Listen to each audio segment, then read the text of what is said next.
The points that I make relate back to G20, and the first one goes back to the work of a lady called Margaret Wade, I think. She's a libertarian as well, and she does a lot of work. She's an author. She travels across the world. And one of the points that she always makes, which you've made, Martin, is that post independence in Africa, you saw this sort of shift towards socialism, what you can call statism. And you mentioned the founding fathers, or the post independence leaders. So whether it was Julius Nyerere in Tanzania, Kwame Nkrumah in Ghana, whether it was Kenneth Kaunda here in Zambia, and there are many others, Mugabe in Zimbabwe.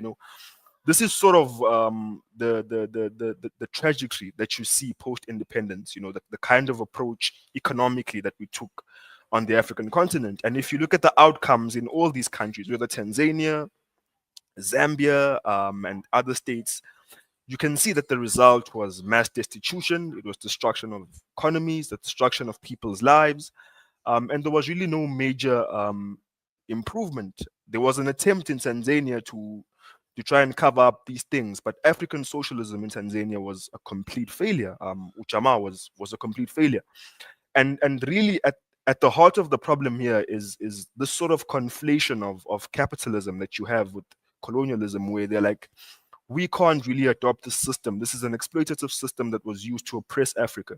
So when we transition, when we take over our countries, we must sort of adopt a socialist approach, because to embrace capitalism is to somehow chain ourselves in oppression. It's an imperialistic kind of approach to policy, and that really explains why we've made all these poor decisions on the continent. And the good thing about Margaret Wade's work is it promotes free markets, it promotes businesses. It says it doesn't matter how many educated people you have on the African continent with degrees. If you're not going to allow business, which is the driver of growth, the driver of job creation, to thrive, you're not going to be able to solve unemployment and poverty.